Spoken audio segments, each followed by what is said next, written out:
Hi everyone, good morning. My name is Erica. If you're new here, welcome to Diamond Paintings, or Girl's Best Friend.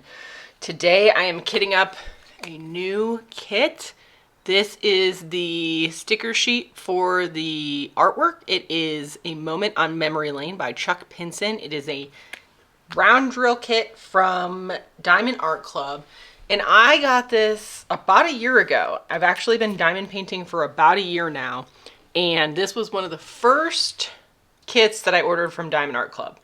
You can actually see that if you look, I've got the kit out right here. It looks a little different than the newer kits. It looks a little bit more like an old school, like Dreamer design kit with the dark circles outlining, and the symbols are all kind of pixelated. So it'll be a little interesting to do, but I think obviously the end product will be great. I've got my coffee here. Usually I would put all the sticker sheets on the bottles ahead of time before I start filming, but I noticed when I first started to do that the end of the numbers are cut off on the sticker sheet. They cut everything off where the last number is a little bit cut off from the rest of the number. So I didn't want to put all of my stickers on only to not be able to figure out what the last digit was. So I'm going to do that as I go. I'm filming this the Tuesday morning after Labor Day, and I am not finished with Paris Memories. That is still a work in progress. It is slow going. I'm probably about halfway, maybe not even halfway done. So I'm getting sick of that one, to be honest, and I just wanted to move on to something else, anything else, not do a whip and chat today, but instead kit up this kit, which is the next one that I will do, which is the last kit that I have slated for the third quarter. And I think it's going to be a little bit of a challenge to finish both of these within the next month, or I guess 29 days now. Excuse me. So we'll see. Oh my goodness, we'll see what happens. I guess worse things have happened than me finishing this kit, in October and then starting my Christmas quarter or so. But I'm definitely ready for that. All right, so what did you all do for Labor Day weekend? That was this last long holiday weekend. Did you do anything fun? Let me know. I do have some stuff to talk about today because I think I mentioned this in my last video, but we went on a river rafting float trip over Labor Day weekend. One of our friends who was our realtor when we moved up here put together a float and invited us, which was super nice because obviously we don't know a ton of people up here. And we floated the Flathead River, which is in the Flathead Valley, aptly named. So over by Polson, Montana, if you're familiar with that, was kind of where we started.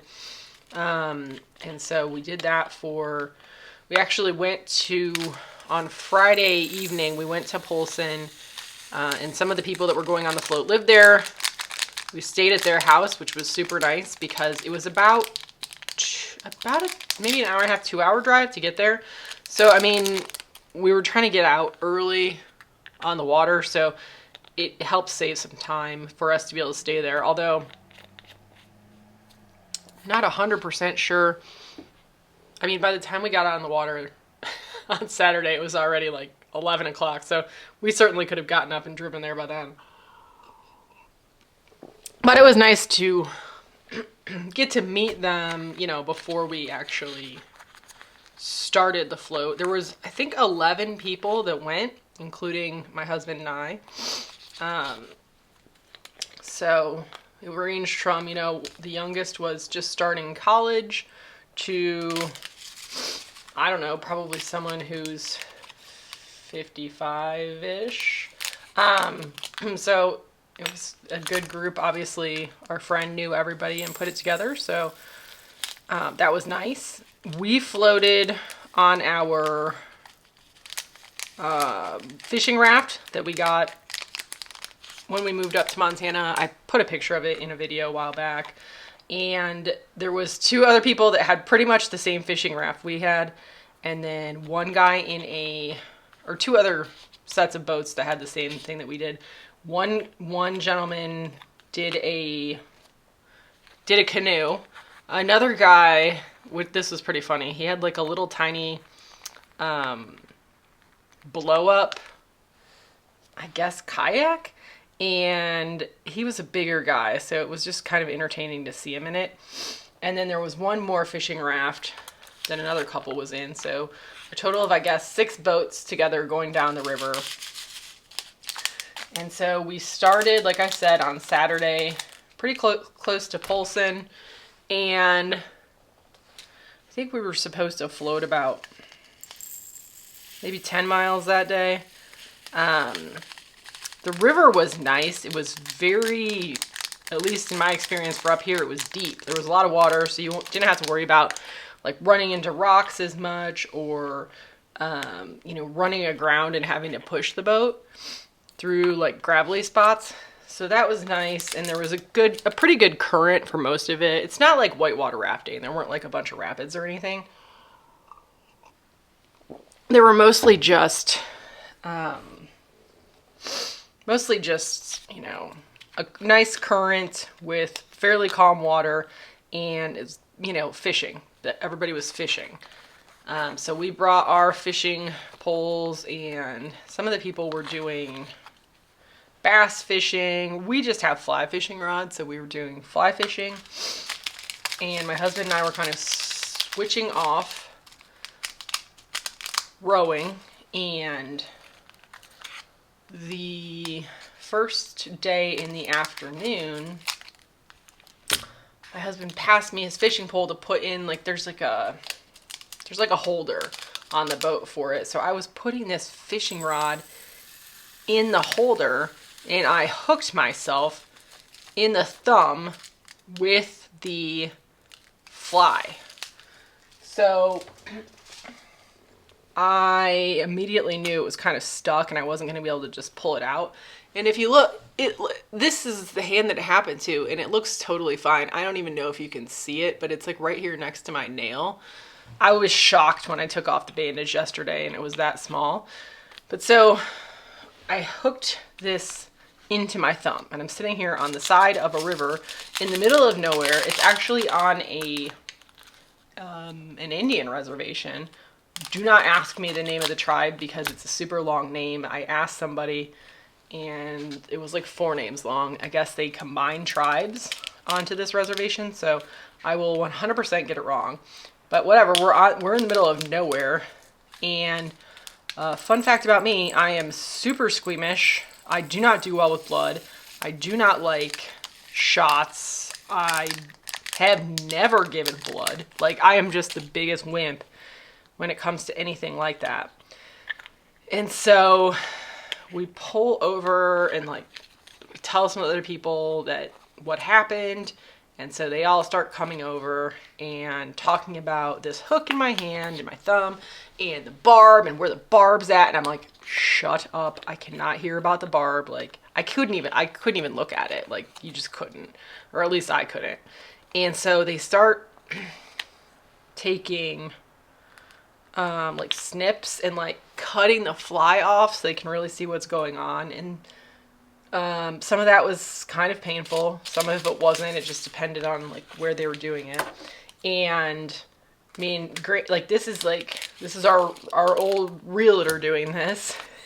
And then luckily, one of the people on the float is a firefighter in Los Angeles, which is crazy because he lives in Montana, but I don't know how that works. But so he's obviously got, and I think he'd been like a firefighter for 20 years ish, well, maybe longer. So he had EMS training. And then there was another guy on the float who was like a respiratory therapist, I think. So he has medical training. But they're all standing around debating how to get this thing out, whether they need to push it through or whether they need to just rip it out. And I am like sitting there like doing what I can only describe as like Lamaze breath breathing, because I am just trying not to like hyperventilate and or pass out.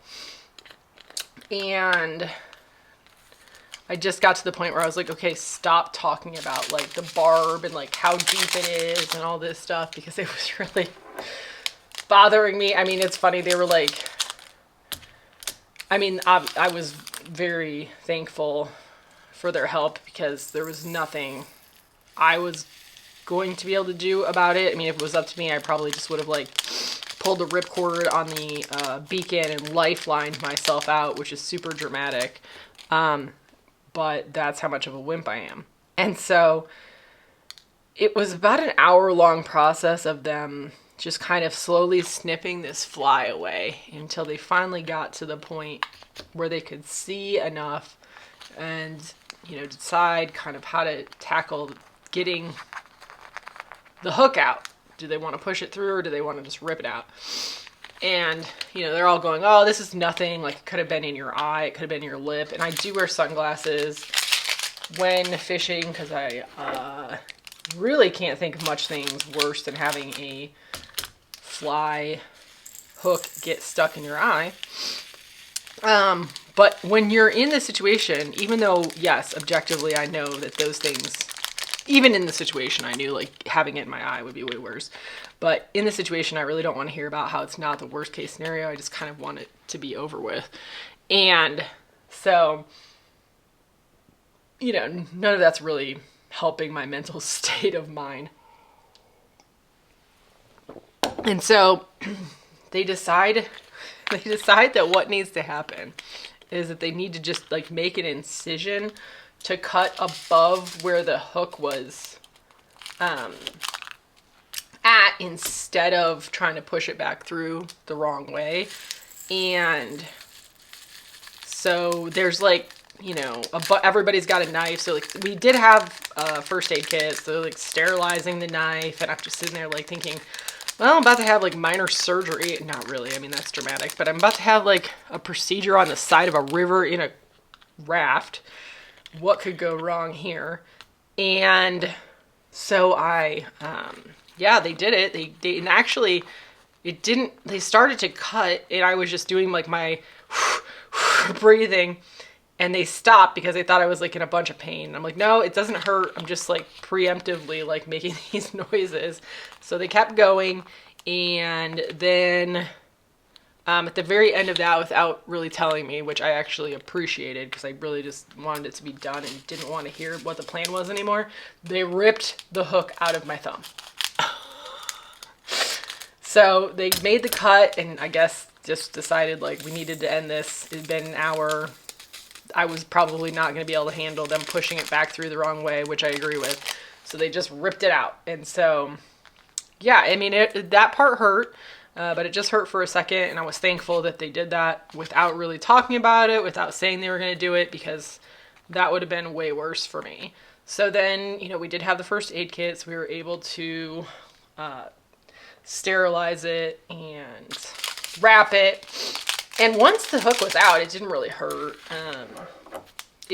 I'm the kind of person that after the fact, I can handle pain. Like, you know, I've never had a surgery, but if I had a surgery, I suspect that I would be terribly nervous ahead of time. But after the fact, I would deal pretty well with the pain. What I don't like is the visual. So I didn't look at my thumb, like after they pulled the hook out. I just said, here, somebody wrap it up for me. And that was the end of that. So I didn't take the bandage off until I got home and took a shower last night. And I just couldn't believe how small this incision was. I did ask, you know, my husband, do you think I need to go get stitches? Do you think I need to go to a doctor after this? And he's like, not unless it gets infected. And it looks completely fine. Maybe I'll have a little scar there so I can have a story to tell. But yeah, I didn't even, like, I did it to myself. I stuck myself with a fishing hook. So that is the story of at least you know, the traumatic part of my Labor Day weekend. Not something I'm hoping to repeat ever. And now I'm going to be super paranoid and have like, I'm going to like, I always wear a hat when I'm on a boat because I don't want to get sunburnt. Even along with sunscreen, I'm pretty fair skinned, so it's easy for me to get burnt. But I am going to be looking into some different wide brim hats and maybe even some different sunglasses. Like maybe I'll wear like the ones that like wrap around that, you know, old ladies wear. I don't care. But yeah, that happened. So I felt bad because we were supposed to go quite a few miles and I derailed us. And so not too long after that, we pulled over into a campsite. And so we were camping on the side of the river in this gorgeous spot with like cliffs across from us. If I have any pictures, I'll insert one. I'm not sure. I know I have pictures from the campsite. I'm not sure if I have any of like the cliffs, but absolutely gorgeous. So my husband and I have never, well, he has once, like in Oregon, but here we've never camped out on the side of a river, right? Like, and obviously if you watched my last video, you know that I was somewhat concerned about bears. I mean, there are grizzly bears, there are black bears. And so, you know, sleeping in a tent is like the same as sleeping outside. It's a false sense of security, although I will take the false sense of security in a tent rather than, I mean, there was at least one guy who just like put up a tarp and slept under it. And, you know, he's from Montana and probably thinks nothing of it, but I'm a wimp. And so we had gone out and been like for the 2 weeks before this trip, like buying so much stuff. We had to buy sleeping pads, sleeping quilts, a tent, a bear barrel, dry bags. I mean, a little lantern light for the tent, headlamps, you name it, we bought it. I mean, we spent so much money on camping stuff. But so we set up our tent and we had a fire, and then our friend who put the whole thing together did a really nice dinner. He like was in charge of all the dinners, and we just brought like snacks and like our own lunch. And he did a taco night, like a Mexican night. So there's like 3 different kinds of meat for tacos, like chicken, carne asada, and then like beef. And there was everything. There was like guac and cheese and sour cream and rice. It was kind of ridiculous. And then like, then he made like special margaritas. I mean, he really went all out. So that was really good. And we had dinner there, and I went to sleep, and I didn't sleep very well because I'm in a tent. And then, yeah, I don't know. I'm in a tent, so I'm worried about bears. And, you know, we kept everything that smelled like anything out of our tent, but I was still just on edge a little bit. We didn't put the rain fly on, which was really cool because we were able to see the stars at night while we were, you know, falling asleep. So that was awesome. I hadn't seen many stars since I'd been up here, even though they're here. They're very bright, especially, in Texas, it was hard to see them, period, because of so much light pollution. But I've been sick so much since I moved up here. I hadn't really been staying up to see stars. So that was cool.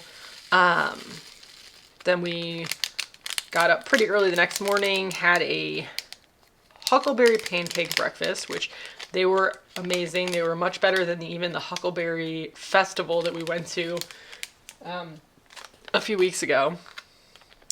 And packed up all our stuff, and everybody packed up the rafts, and we got on the river that afternoon. And we had to go, it was going to be a long day because we didn't go that far. We had kind of a late start on Saturday, and then my whole sticking myself with a fishing hook debacle slowed us down. So we knew we were going to have to do a long day on Saturday.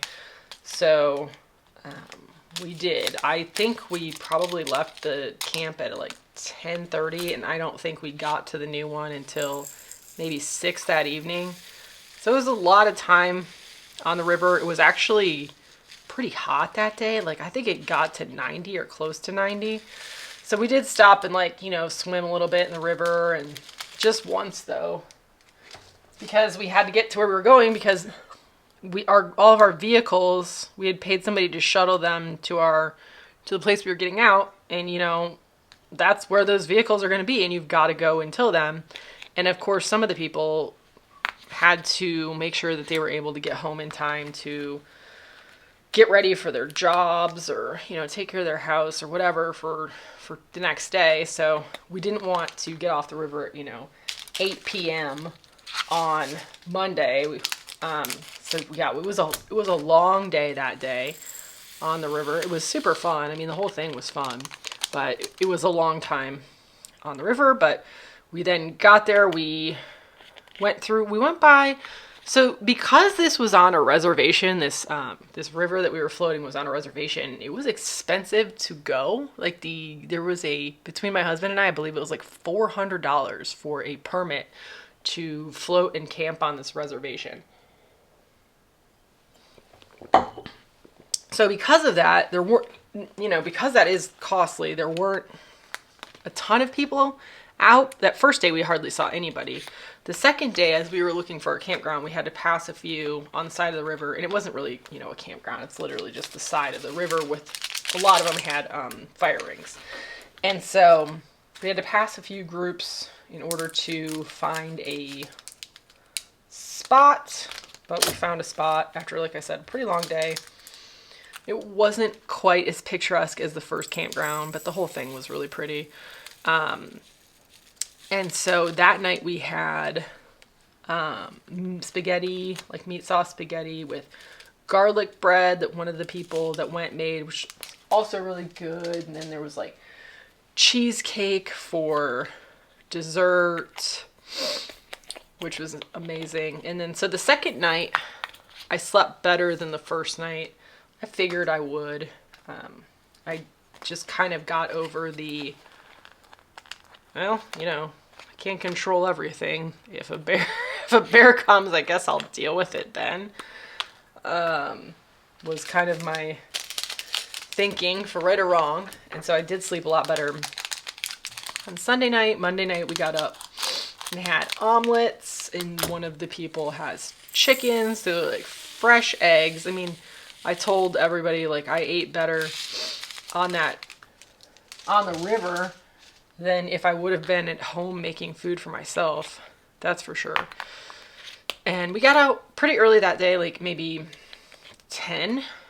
And it's funny because, you know, everybody has like an estimate of how long they think it's going to take. And there's like a 3-hour like difference. And I have no idea, because I've never been on this river before. It's not a river that I'd ever been to. We hadn't even actually been over in that valley.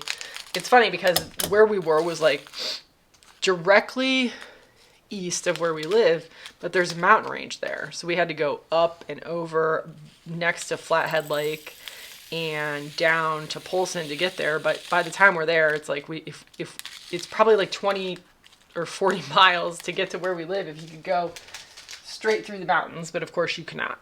I'm getting these everywhere. And so it ended up not being a super long day on Monday. I think we were done floating into the place where all of our cars were by like 1:30. And then, you know, it takes a little while to pack everything up. And so I think we left around 3 and then drove a couple of people back to Polson and then had to drive back here. So I think we got back around a little after 5 p.m. on Labor Day. So it was a great weekend. I slept really well last night because I slept in an actual bed instead of on a sleeping pad. But hoping to get, you know, to do some more of those trips. I don't know if it'll be, you know, before this winter. There's not too much time here before it's going to start to get cold, I don't think. But yeah, I mean, kind of that's why a big part of the reason we wanted to move to Montana was to do things like that. So happy that we got to do it. So that was our big excitement for Labor Day. And then I'm filming this on Tuesday, which I typically do film on Tuesday, but I'm filming it on Tuesday because here in a couple hours, we're going to turn around and drive to Bozeman. So we're, you know, on a tour of Montana this week, I guess. And I think Bozeman is about a 4-hour drive. So we're going to go down there for a couple days. We have been to Bozeman before. We stopped there. I think we've flown into there one time when we stayed in Big Sky and went to Yellowstone. And then we stayed there another time when we were driving from Texas to Montana to go on a vacation. And so we're actually staying at the same hotel we stayed at when we drove up that one time. So we'll be there for a couple days. What I recall of Bozeman, they call it Bose Angeles because it's gotten, so many people have moved there from California since COVID. It's gotten pretty expensive there. So, but yeah, I'm looking forward to kind of checking it out a little bit more. The time that I've spent there before has been limited. I've never been there for, you know, a full 2-3 day period. By the time it'll be more than 2 days that we're there. So we'll go out to eat and kind of check it out. And then we'll come back on Thursday. And it's good timing because it's supposed to be pretty hot here for the next couple days. And we don't have air conditioning.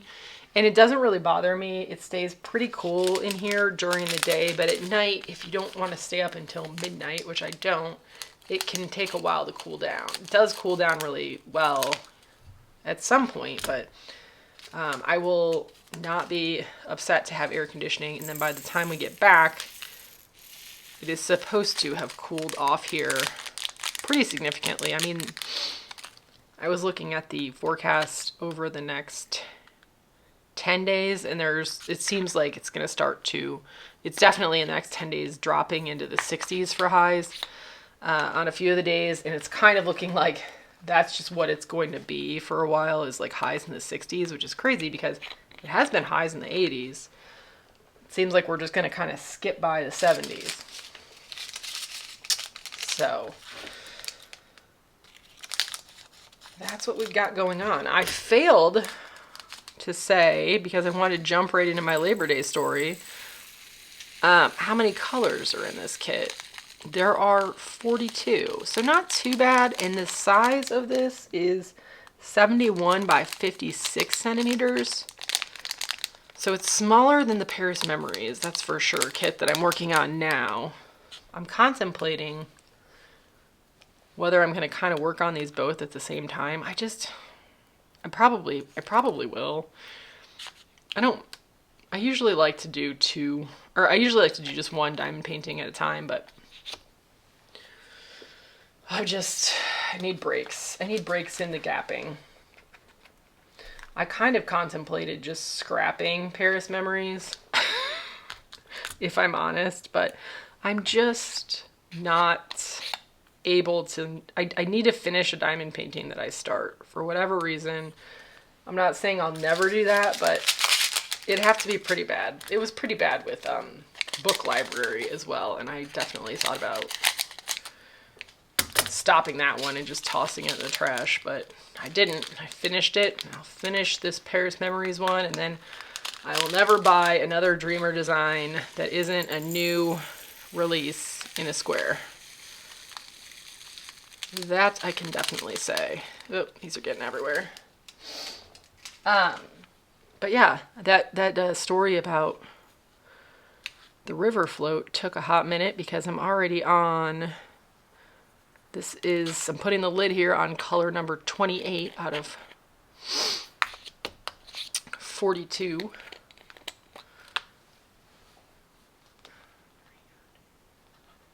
I've already been looking at restaurants in Bozeman to go to. I think we found one for tonight, which is a German restaurant. My husband his family is German, and so he really likes, like, I don't know what you call it, wurst, sauerkraut, that kind of stuff. And I don't mind it. It's something different. Like, you're definitely not going to get that around here, so I mean, oh my god, these are going everywhere. I mean, around here you're gonna get one restaurant, so it'll be cool to try that out and see if it's good. And it's like I said, Bozeman is fairly expensive, so it's one of those types of cuisine that tends to be more affordable.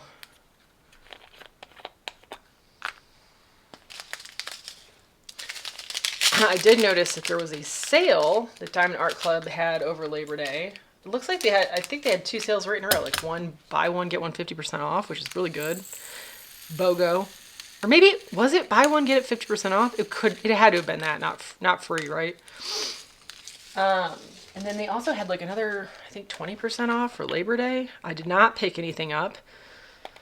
I need to finish a few more, and quite frankly, I'm probably only going to be looking to buy Christmas kits. I was thinking about this today. I think I'm just going to try to slate myself for maybe 3 Christmas kits for the 4th quarter, and I already kind of have 2 figured out, so maybe I just need to get one more kit this year, but we all know that buying one is rare. You almost always want to buy 2 to get to the free shipping. It's such a good marketing ploy by Diamond Art Club. I've been watching some other shops, and I just haven't really seen, especially like I want to buy more from the one with the diamond art, but I feel like all their kits that they've been coming out with lately that I've seen have been like all the same colors, it all looks like AI, and I don't care if it's AI necessarily. I just don't want to be able to like spot in 2 seconds that it looks like AI, because then I'm not attracted to the image. So I'm kind of disappointed in the releases that the one with the diamond art has come out with. I just haven't found really anything, maybe one that I thought about getting, but that's it. I think I'm going to do a video coming up with what's on my Diamond Art Club wish list, because that's a longer list. Okay, hopefully that angle is similar. I just took a quick break, and then just got a few more left to do before this one's kitted up. And then I have no more excuse not to work on Paris Memories. Actually, I'm probably not going to be able to work on Paris Memories today, because I'm going to have to get packed up to go to Bozeman. And so, yeah, it's going to fall even further behind. Between this trip to Bozeman and the float trip, it's really been like a week total of not working on Paris Memories. So, and it's already a slow going kit to begin with all the gapping. So, because I'm trying to make it, I'm trying to straighten the drills, but like, I'll be honest, I've kind of given up on that, and I'm just trying to get through it at this point. Did have an idea for what I think might be an interesting video about, a lot of people do comparison projects where they'll buy like the same kit from 2 different companies and compare them. And some of you have asked me to do that, and I just do not love the idea of doing the same kit twice. So what I was thinking about doing, because I do like the idea of seeing it, and I've certainly watched other people do that on their channels, and it's interesting. But I don't see myself doing the same kit twice. I just think I'd be bored, and I'm not really, like, I do this for fun, so if it's not fun, I don't want to do it. And so I was thinking about doing maybe like different drill quality, like on the same canvas, like half, acrylic drills, half resin drills, and like seeing how that came out on the same canvas, or maybe getting the same canvas and doing half of it or I'm sorry, the same canvas from two different companies, doing half for each, and then like just laying it, you know, even like cutting both of them in half and just being able to compare side by side. That way I wouldn't be doing the same kit twice. So if you're interested in either of those, let me know and I'll think about doing those. It won't be until next year, I'm sure, because I'll need a little time to figure out what canvas is and get the drills if I'm going to do it with two different types of drills. But yeah, because I do like that idea, but I just, like I said, I am not diamond painting the same thing twice. If you're at all like me, you get that because you get to the end of it and you're just ready to be done. I think the most fun of a diamond painting is when you're about 75% done, so you can kind of see it coming together and the finish is in sight. I don't like the very beginning when I hardly have anything done on a diamond painting. And I just don't think I would be able to do it the same one twice. Get in there.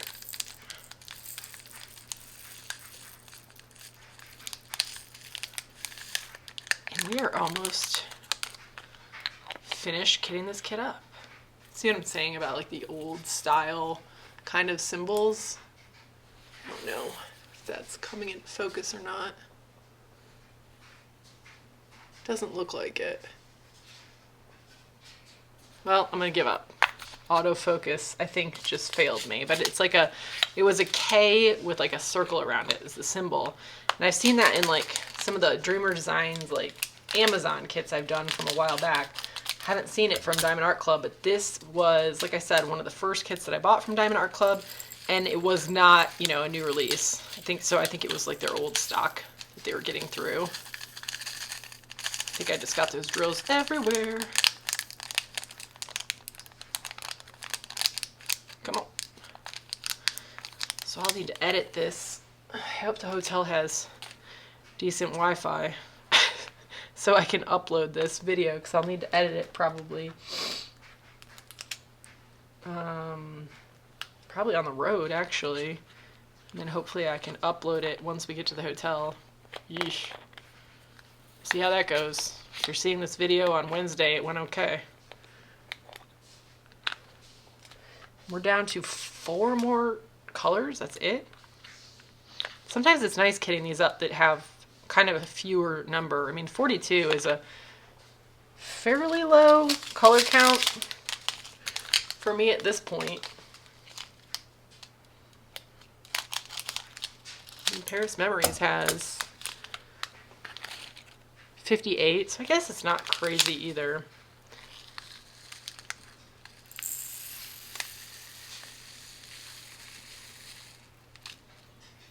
You know what's funny is that this kit has so much more red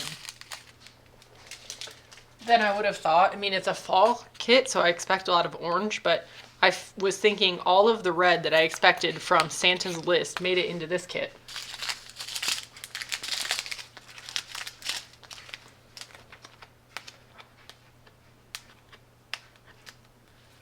I noticed that there's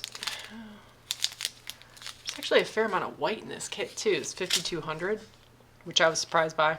They always get me. I see the imaging and I'm like, oh, it's gonna look like this, and then it never looks exactly, the drill colors are never exactly what I think they're gonna be, which is why I am not the artist or the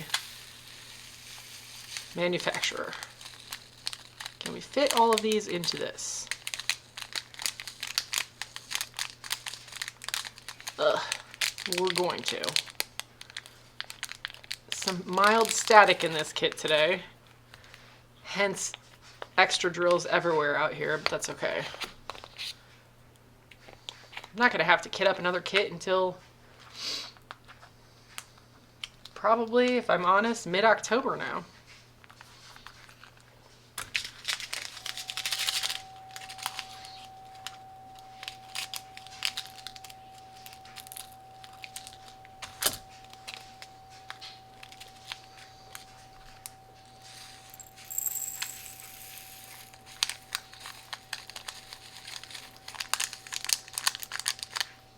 All right, last bottle. I had 3 extra rows. I probably should have put some of my extra drills that wouldn't fit into one bottle in the extra rows, but I didn't. I stuck with my lazy method of just throwing the extras to the side and picking through them as I need to. Last one is white, that white 5200. So, again, I hope you all had a nice long weekend. Even if you didn't do anything, I hope you were able to relax, enjoy some time off work, maybe have a barbecue. And thanks for joining me for this kitten chat. I hope I didn't gross you out with my fish hook story. And I'm really happy that summer's over because it's been a rough summer for me. I've been sick, my dog died, I hooked myself with a fishing line or a fishing hook. So I'm happy for fall. I hope you all are happy for fall, and you'll see me here back again on Saturday with a new video. I hope you'll check it out. Until next time, happy diamond painting, everyone.